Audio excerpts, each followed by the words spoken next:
نكتفي بهذه المشاركات، ونسأل الله عز وجل أن لا تكون عبارة عن أقوال، وإنما بإذن الله يوما تترجم إلى أفعال ميدانية. اليوم إن شاء الله بإذن الله سنرجع إلى بيوتنا، نرجع بهمة أقوى من هذه الهمة التي كنا عليها سابقا، ندعو إلى سبيل الله عز وجل ولا نتوقف لا ساعة ولا ثانية. العدد يجب أن يتضاعف أكثر مما نحن فيه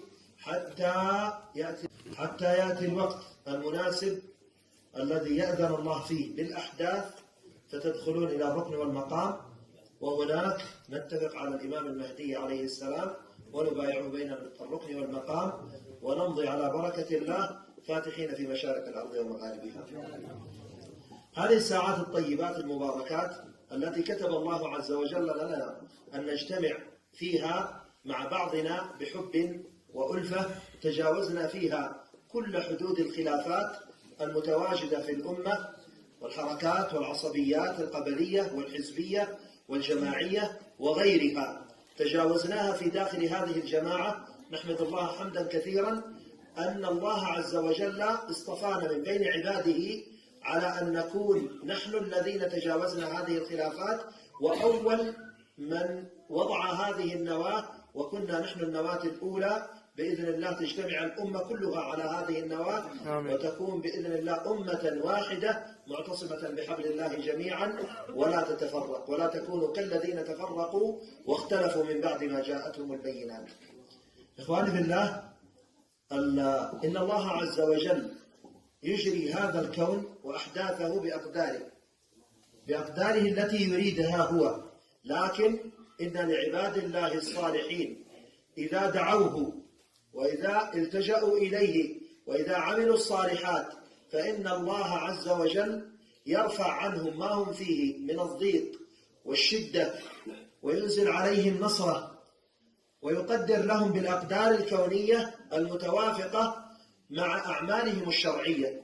عند ذلك نقول أن الله عز وجل سيختار كل من عمل الصالحات وأقدم على الله عز وجل صادقا مصدقا ناصرا لله، سينصره الله، وهذه سنة الله. إن تنصروا الله ينصركم ويثبت أقدامكم. إذا كنا نحن اليوم ندندن على قضية الركن والمقام ونعود ونروح فيها ونضع فيها كل أدبيات وثقافيات الحركة، فاعلموا على أن الله عز وجل ناصركم إذا ترجمتم هذا في الواقع حقيقة. نقول للذين هم يدعون إلى الله واصلوا، نقول للذين هم ينفقوا في سبيل الله أنفقوا، نقول للذين هم مضحين بدمائهم وأموالهم وأنفسهم وأوقاتهم وكل ما يملكون، ضحوا فإن الله سيتقبل منكم. إنما يتقبل الله من المتقين، إنما يتقبل الله من المتقين. واتل عليهم نبأ الذي آتيناه آياتنا فانسلخ منها، فإياكم أن تكونوا من هذا الصنف، ممن آتاه الله عز وجل الآيات وينظر إليها اليوم بعينه، ينظر إلى هذه الجماعة المتماسكة، وينظر إلى هذا الحب وهذه الألفة وهذه التضحية وهذه الآيات البينات المتنزلات من عند الله عز وجل، ويحس في هذه الأماكن بالسكينة وتغشاهم الرحمة، ويحس بها في جسده وقشعريرته على جلده وفي سكينة قلبه وانشراح صدره، ثم بعد ذلك ينقلب على عقبيه خسر الدنيا والآخرة. ألا ذلك هو الخسران المبين. وإن تتولوا يستبدل قوما غيركم ثم لا يكونوا أمثالكم.